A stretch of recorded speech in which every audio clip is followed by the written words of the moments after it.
الموضوع ديال ليبيا فيه 4 ديال المحاور. انا غنجي لكم التفاصيل دقه دقه، ولكن بغيت نقول لكم فيهم 4 ديال المحاور. ولا نقولوا المساله الاولى وهو الارث ديال القذافي، لانها في نهايه المطاف كل الخراب الذي نراه اليوم كاع هذا الشيء، هذا الصداع اللي احنا، لان للاسف الشديد القذافي خلى موراه جماهير. هو كان كيقول انه دار الجماهيريه العظمى، الجماهيريه العربيه الليبيه العظمى، وخضراء هذيك الخضراء، التلفازه خضراء والكتاب الاخضر والرزه خضراء والعبايه، ولكن في الحقيقه خلى لنا جماهيريه الميليشيات العظمى الذي افرزه القذافي للاسف الشديد، انه خلف وراءه جماهيريه الميليشيات، جمهوريه الميليشيات يعني حرفيا. وللاسف الشديد كان غادي يكون، علاش بديت لكم بديك النقطه ديال التامل، لان كان غادي يكون الوضع ديال ليبيا مشابه للوضع الى حد ما، اعتبار ان الملكيه في ليبيا ملكيه حديثه تاسست بعد الحرب العالميه الثانيه.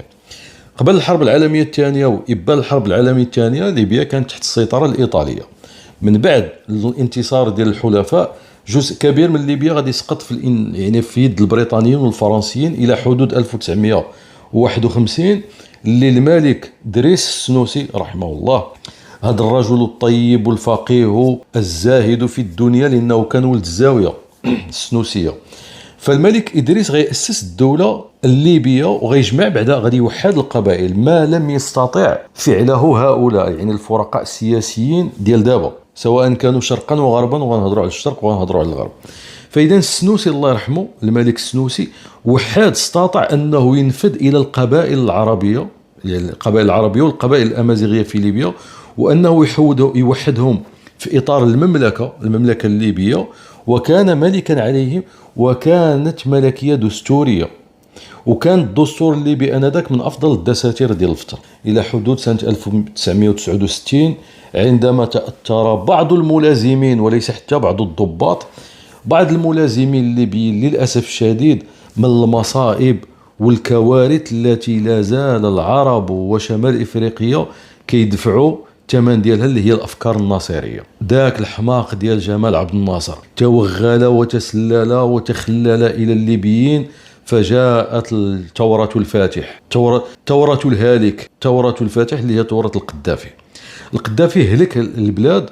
وللاسف الشديد غادي نشوفوا هاد علاش سميتها انا في البدايه ديال النقاش جماهيريه الميليشيات وليست جمهوريه، يعني بالمعنى ديالها حسب التعابير والدلالات السياسيه المتعارف عليها عالميا.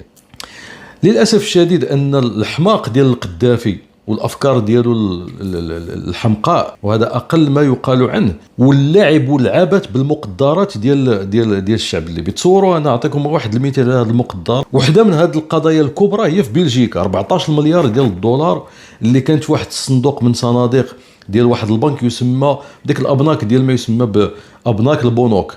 14 مليار ديال الدولار تبخرت هكذا في بين عشية وضحى، ما استفد منها الشعب الليبي، ما بنيت بها ليبيا الى اخره. وابعد من ذلك انه لم يؤسس لدولة، يعني بعد وفاته ولا بعد قتله وبعد اسقاطه للاسف الشديد ومن سوء حظ هذا الشعب الطيب الكريم، لم يجد امامه دولة مؤسساتية. كان عندهم، كان مشبعهم واحد الخريطه ديال اللجان الشعبيه والجماهيريه العظمى، وامركم شورى بينكم، ولكن في نهايه المطاف هو ولاده اللي كيحكموا ويتصرفون في المال العام الليبي كما يشاءون. والجيش النظامي في عوض ما يصرف على جيش نظامي حقيقي تكوينا ومعدات وهكذا، وحتى الاجهزه الامنيه كان كيكون الميليشيات. وربما نقدروا نقولوا على ان القذافي اخترع ما يسمى بالميليشيات النظاميه، فعود ما يكون عندك جيش نظامي ولا هو عنده ميليشيات نظاميه يحكمون الناس بطبيعه الحال بالنار والحديد. هذا المدخل ديال الموضوع ديالنا، بغيت نقول لكم هاد جوج كلمات لان مهمين، ومن بعد عندنا جوج ديال المحاور وغندخلوا للتفاصيل من بعد ديال داك الشيء مشربك مزيان. عندنا جوج ديال المواقف في منطقه شمال افريقيا، وهنا بغيت نقول لكم الاخوان، غالبا شي واحد فيكم يقول لكم دي السيزار صدعنا حنا بليبيا، شدنا شي ليبيا. لا ليبيا راه مهمه، وغنقول لك علاش.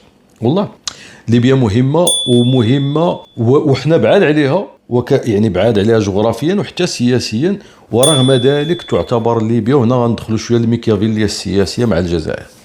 الجزائر للاسف الشديد وهي اكبر دوله ملاصقه ملامسة للحدود الليبية، لم تستطع الدبلوماسية الجزائرية أن يكون لها موقفا أو مكانا أو تأثيرا على ليبيا. الجزائر كتفرج في الموضوع.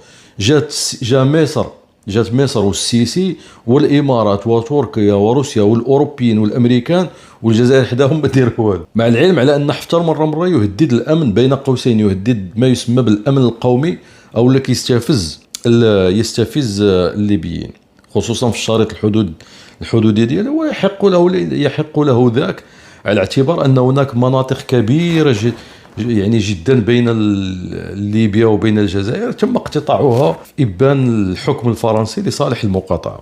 المهم، الموقف الجزائري هو موقف منحاز، يعني ما دخلتش بديك الفكرة ديال الوساطة أو لا تهيئ ديال الظروف لأن يعني تقرب فيها وجهات النظر بين مختلف الفرقاء السياسيين، هما كثارين في ليبيا. المغرب لعب هذا الدور هذا، ونقول لكم علاش الجزائر شنو المشكل ديالها، وعلاش حنا ضروري انه ليبيا تبقى موحده قويه في صراعنا مع الجزائر، لان الموضوع عنده علاقه مع الجزائر. دائما انا نهضر على شي موضوع عنده علاقه مع الجزائر. المغرب لا في المؤتمرات التي عقدت منذ المؤتمر ديال ابو ظبي 2019 من بعد الحكومه ديال السراج، حكومه الوفاق الوطني انذاك كانت تسمى، وكل ما ترتب عنها من مؤتمرات، منها المؤتمرات التي عقدت أو المفاوضات ولا الجلسات التي وقعت في المغرب في بوزنيقة وفي الصخيرات، كان المغرب عنده موقف واضح، وهو أنه ما يدخلش في هذا الموضوع الليبي في إطار مصالح سياسية ضيقة ميكيافيلية يغتنم فيها الفرصة ديال الصراع بين الليبيين. لا بالعكس، حاولت الدبلوماسية المغربية بقرار من جلالة الملك على أنهم يهيئوا الظروف كاملة حتى يجتمع الفرقاء الليبيون ويقربوا وجهة النظر ديالهم واتفقوا على بناء دولة حقيقية مؤسساتية دستورية انتخابية إلى آخره. هذا الموقف المغربي اللي الليبيين إلى يومنا هذا يشيدون به. الجزائر لا، الجزائر دخلت بشي خبز وقمرات، نقولوها بكل صراحة، الجزائر قمرات على الموضوع الليبي، والتقمار ديالها ولا الرهان الجزائري كان رهان فاشل في قصور النظر وعدم الدراسة المتأنية العلمية لما قد تؤول إلى الأشياء في ليبيا. كش علاش الجزائر داخلة في صراع مع حفتر ومع الجهة الشرقية عموما، لأنها دعمت فصيل على فصيل آخر، وهي لا تمتلك، لو كان هي كانت عندها المقومات ديال القوة للتأثير وأن تحمي الفصيل ديالها، ممكن ما عندهاش، أيضا دخلت في حيط. علاش حنا ليبيا، وهنا غندخل الموضوع باش ندخلوا للتفاصيل ديالو، علاش حنا في المغرب خصنا ليبيا تكون قوة وموحدة وصامدة، وأنها لا تتحول إلى ليبيا شرقية وليبيا غربية، ضد في الجزائر. لأن الجزائر هذه السنوات الأخيرة خرجت لنا واحد السردية أنها تريد أن تكون، واسمعوا لي الإخوان هذه مزيان، هذه نتأملوا فيها بحال اللي تأملنا في الأول. الجزائر خرجت لنا بواحد السرديات ديال بومديانية نوفمبرية باديسية عسكرية، قال لك حقا ما حقا الجزائر تريد أن تكون قائدة لشمال إفريقيا. أوكي مزيان. الجزائر عندك المقومات ديال القيادة والزعامة لشمال إفريقيا؟ لا ما عندكش. هذه معروفة، هذه تسوى أي شي واحد يقول لك هل الجزائر تمتلك المقومات الحقيقية، يعني المقومات الاقتصادية العسكرية الدبلوماسية التاريخية، المهم بزاف لائحة طويلة جدا باش تكون عندك الأهلية كما تسمى ليليجيبيتي، تكون عندك الأهلية والشرعية باش أنك تقود تكتل إقليمي كشمال إفريقيا. هذه الأولى. ثانيا التاريخ ديالها في الوحدة، التاريخ ديال مسخ الوالدين، لأن لو عرف على الجزائر أنها كانت تسهر دائما على توحيد الجهود ورفع الهمم داخل المنطقة والطاقة ديال المنطقة باش أنها تكتل اقتصاديا وإقليميا، لا، وبالتالي بما أنها كانت دائما عامل للتوتر وعامل لقلب يعني ولوضع يعني صناعة القلاقل، فما عندهاش هذه المقومات. بما أن دابا تفهمونيش الجزائر فين غادية في الموضوع، بما أن الجزائر ما تقدرش تتعامل مع الدول ديال المنطقة بهذه العقلية العلمية العقلانية باش أنها بحال وقع مثلا ما بين الأوروبيين إبان تأسيس ما يسمى بالاتحاد الأوروبي اللي كان في الأول بداية ديال الاتفاقية ديال الصلب والحديد، نفس الشيء فإذا على من اعتمدت في الخبط السياسي ديالها الجزائر على إضعاف الدول. فهمتوني دابا فين بغيت نوصل؟ بما أن الجزائر ما عندهاش المقومات ديال الزعامة مع دول مستقرة وناشئة ومتقدمة، باش أنا نكون زعيمة في المنطقة يجب إضعاف الدول.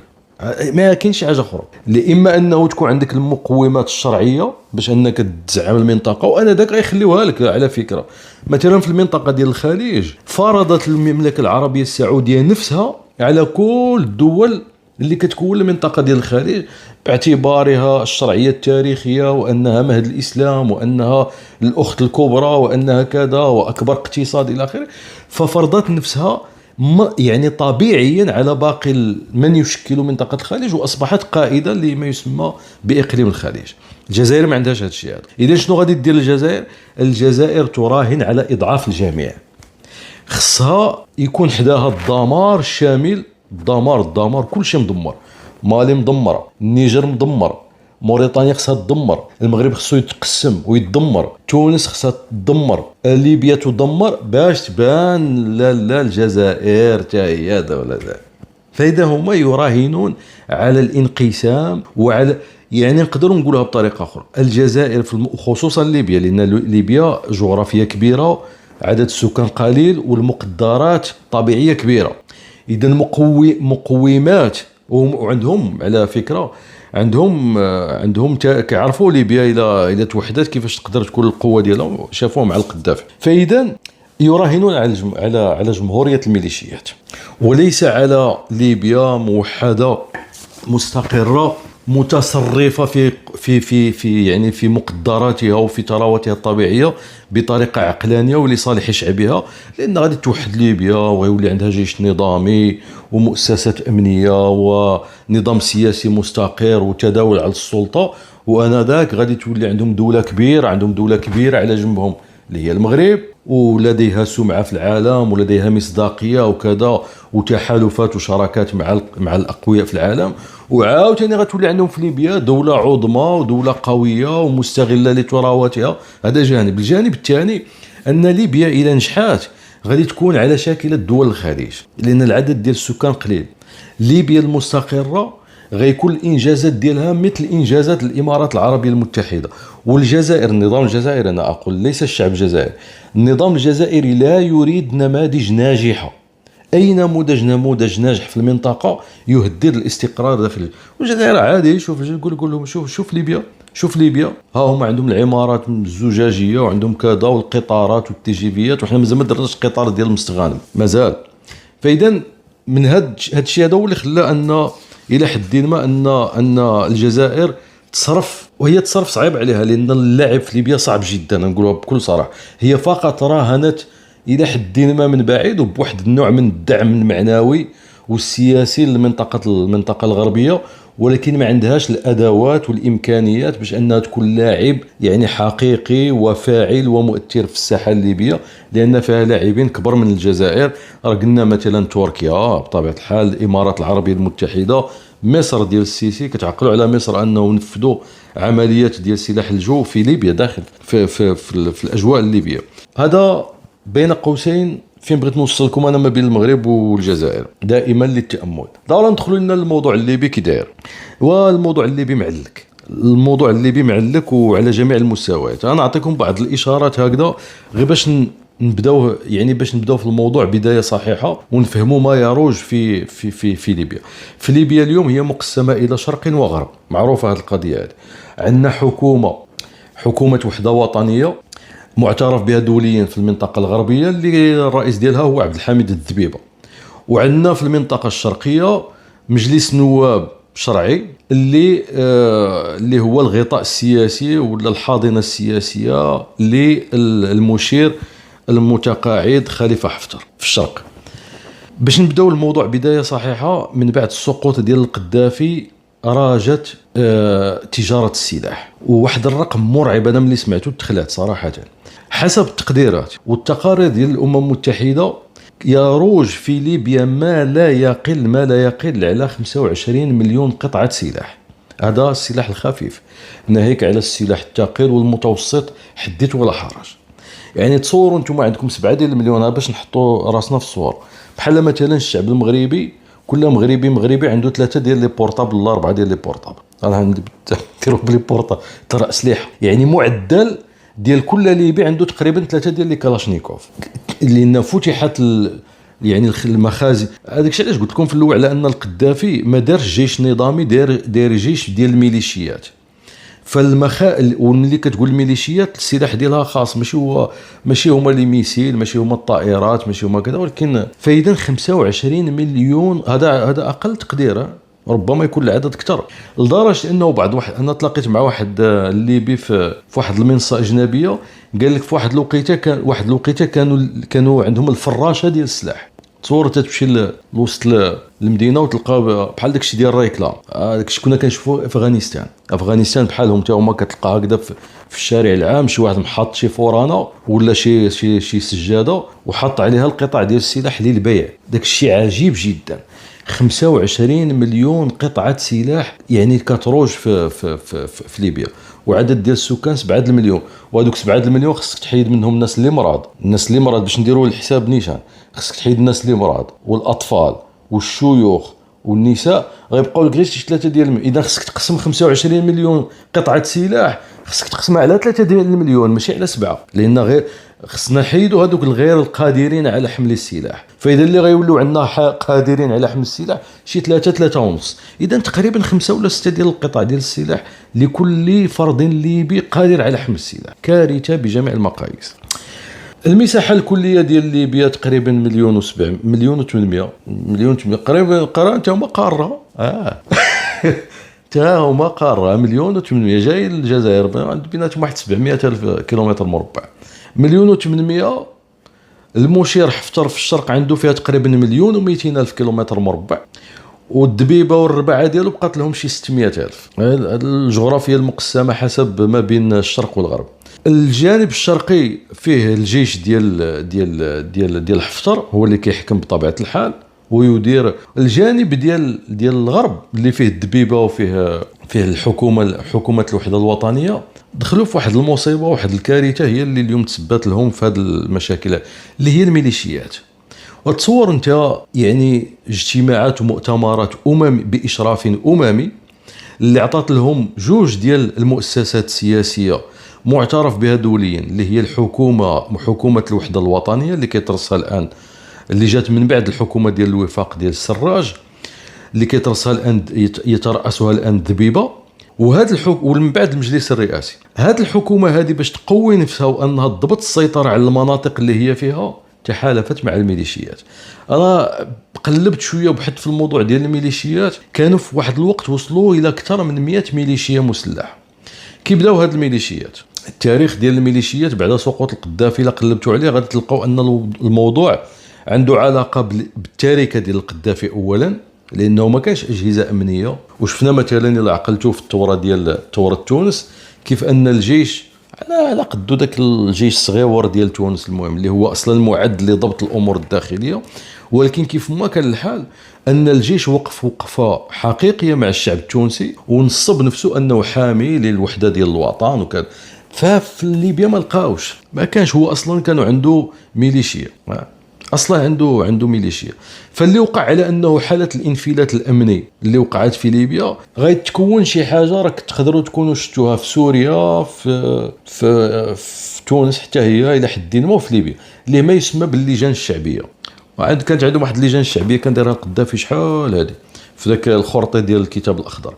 اللي هو هذه اللجان الشعبيه هو انه الشباب ديال واحد الحي من الاحياء يقدروا شفناها ايضا. هذه القضيه ديال اللجان الشعبيه غادي تلقاوها ايضا في التاريخ ديال العشريه السوداء في الجزائر، لان في العشريه السوداء في الجزائر ايضا عندما انفلت الامن واصبح العسكر غير قادر على ضبط الامن ديال البلاد، غادي تجي واحد ربما في الاواسط ديال التسعينيات غادي يفرق السلاح وخصوصا في المناطق النائيه، وغادي يتكونوا من خلال المدنيين لجان شعبيه لحمايه الدواور والدشر والقرى الى اخره.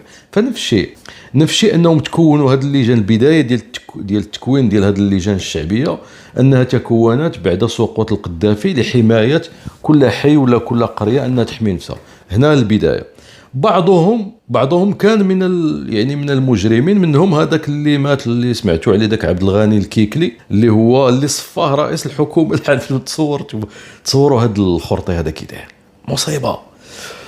هاد اللجان الشعبيه، لان هذا عبد الغني الكيكلي اللي تقتل، اللي كان هو زعيم هو القائد ديال واحد الميليشيا كتسمى دعم الاستقرار. وتصور انت هذا كان محكوم عليه في يامات القذافي لانه كان واحد من اباطره المخدرات. فتحت ابواب السجون، هرب، دخل خرج لواحد من اكبر الاحياء في ليبيا، وكون هذه اللجنه الشعبيه بين قوسين لحمايه الحي. ومن بعد ولا بدا كيكبر الى ان جاءت هذه الحكومه ديال حكومه الوحده. وهذه الحكومه ديال الوحده كيف قلت لكم باش انها تبسط السيطره ديالها على المناطق اللي هي كتحكم فيها، على اعتبار ان المناطق الاخرى تحت القياده ديال حفتر والجيش ديالو، تحالفوا مع الميليشيات. وكانوا 4 ديال الميليشيات اللي هي ميليشيات مهمه ورئيسيه، منها هاد الميليشيا ديال هاد عبد الغني الكيكلي.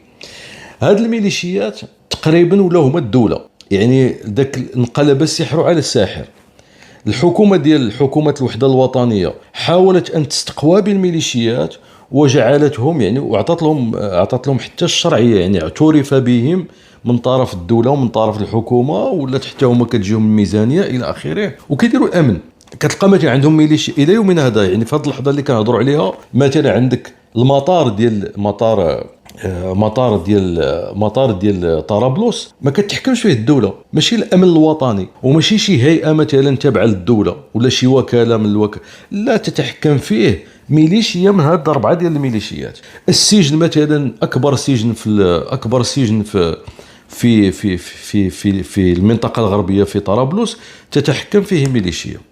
فاذا هاد الميليشيات كبروا لواحد المستوى. ولاو نعطيكم واحد نموذج اخر. حنا كنعرفوا على ان الدول عموما اللي كيعقد الصفقات ديال مثلا ديال وزاره الصحه من الاحتياجات ديالها من الادويه الى اخره هي وزاره الصحه نفسها، لأن وزارة الصحة عندها مديريات ومؤسسات وهياكل وأطر وخبراء وإحصائيات لاحتياجات البلاد من الأدوية مثلا. وأن وزارة الصحة نفسها مع وزارة المالية ورئاسة الحكومة هي من تعقد الصفقات مع الشركات المصنعة للأدوية في الخارج. هذا الوضع الطبيعي ديال جميع دول العالم بدون استثناء. في ليبيا لا، الميليشيا كتعقد، وزارة الصحة كدير العقود ديالها، وأيضا الميليشيا حتى هي كتعقد صفقات ديالها مع شركات ديال الادويه مثلا. فتغولوا تفرق يعني تفرقت وتفرعت وتشتتت السلطه بين هؤلاء. اخر مشكل وقع هو اللي وقع ما بين عبد الحميد الدبيبه وما بين عبد الغني الكيكلي اللي هو رئيس هاد الميليشيا ديال دعم الاستقرار. تسمى هكذا دعم الاستقرار، ما عرفناش اش من استقرار تدعم. لانه فعلا السلطات ديالو، يعني هاد رئيس العصابه الذي كان تاجرا للمخدرات سيتحول تقريبا الى جهاز امني. وهو قبل ما يتسمى يعني ميليشيا دعم الاستقرار، كان قبل ميليشيا الامن المركزي، ولا هو الامن دابا، هو الامن ديال سميتو. فاذا ليبيا للاسف الشديد دخلت في واحد الصراع كبير جدا، اللي هو اليوم غير معروف ومجهول المصير. الصراع زاد تستفحل. المراشقه الاعلاميه ما بين رئيس الحكومه اللي الان يطالبه الليبيون، ويقال على انه خرجت بعض المظاهرات تطالبه بالتخلي عن السلطه واعاده الانتخابات والتوافق. وهذه كلمه التوافق في ليبيا راها مشكله. الوحيد اللي عرف انه، راه قلتها في البدايه ديال اللايف، الوحيد اللي عرف انه يوصل لهذا المستوى التوافق الوطني بين مختلف المكونات الليبيه هو دريس السنوسي فقط. هو الملكيه الدستوريه هي التي عرفت وخبرت كيفيه اداره الامور السياسيه، لانها اخذت بعين الاعتبار كل هذه الامور، لا يعني التوزيع المجالي ما بين الشرق والغرب والكثافه السكانيه، التوزيع القبلي الى اخره. اما هؤلاء فاليوم كاين مطالبه وكاين صراع سياسي حول المصير ديال ليبيا، انه اولا خص الحكومه، وبداو الاستقالات من طرف الحكومه ديال الحكومه في المنطقه الغربيه الان، يطالبونها اولا بالاستقاله والوصول والدخول في مفاوضات مع البرلمان ديال بنغازي في طبرق مع عقيلة صالح باش أنه مختلف الفرقاء السياسيين في ليبيا يجلسوا على مائدة النقاش والحوار والتفاوض ويوصلوا إلى حلول أو لخريطة طريق يعدون فيها حكومة جديدة تؤدي إلى انتخابات شرعية برلمانية ورئاسية. هذا الشيء ما يمكنش اليوم، وإن كانت المطالب ديال لا سواء للشعب الليبي ولا نقولوا احنا ولا ذوو النوايا الطيبة في ليبيا. لماذا؟ لأن ليبيا أصبحت أيضا معركة ما بين دول أجنبية، واللي كيقول معركة ما بين الدول الأجنبية يعني الليبيون اليوم يتفقوا ولا ما يتفقوش هم. شوف هذه المسألة شحال خطيرة. شوف الاستبداد العسكري أين يوصل، لأن الاستبداد العسكري راه كنساو حنا هذه القضية. القذافي راه كان استبداد عسكري، القذافي نظام عسكري، لأنه ثورة الضباط أو ثورة الملازمين هو نظام عسكري مثله مثل النظام الجزائري إلى آخره. شوف الكارثة التي أوصلوا إليها ليبيا اليوم الليبيون شعبا وفصائل سياسية مصيرهم ليس بيدهم.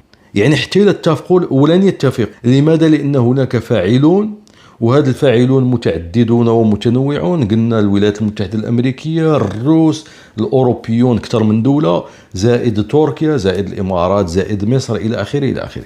هؤلاء لكل دولة رؤية، لكل دولة لها رؤية ولها تصور ولديها مصالح. وبالتالي إلى اتفقوا هؤلاء، يعني تصور أنت توصل للبلاد ديالك لهذا المصيبة، أنه إلى تفاهموا الفاعلون الأجنبيون في بلادك عاد أنت غادي تتفاهم. ما تفاهموش غتبقى بحال هكذا. إلا ما تفاهموش مثلا تركيا مع الإمارات مع الروس مع أمريكا مع الأوروبيين غتبقى بحال هكذا، غتبقى بحال هكذا منقسمة شرقا وغربا. هادوك يحكموا لهيه، هادو يحكموا هنا، ومرة المناوشات. أنا شخصيا الإخوان وتنظن أنني بحالي بحال جميع المغاربة نتمنى لهذا الشعب أنه يصل إلى بر الأمان، أنه يلملم ما يمكن لملمته بهدف صناعة دولة حقيقية، ويبدأوا البناء ديال الدولة ويرتبوها على النحو الذي يقبله العقل ويقبله العصر، وأنهم يحاولوا ما أمكن أنهم يحققوا مناعة ضد كل من يريد أن يتدخل في شأنهم. ولكن هذا الجانب يعني العاطفي الأخلاقي. الجانب الموضوعي العملي، نحن نريد أن تكون ليبيا موحدة قوية باش تبقى ضاغطة على الجزائر من الجهة الأخرى. هذه باش نقولوها بكل صراحة، يعني ما نخبيو فيها. المغرب غيبقى ضاغط على الجزائر من الجهة الغربية الجزائرية بطبيعة الحال، وليبيا عاوتاني صامدة قوية متماسكة عاوتاني ضاغطة على الجزائر من الجهة الأخرى، وتبقى الجزائر في الوسط هكذا في هذه الحالة ديال كذا، إلى أن يقرر الشعب الجزائري ما هو فاعله مع نظامه العسكري. تحياتي لكم جميعا.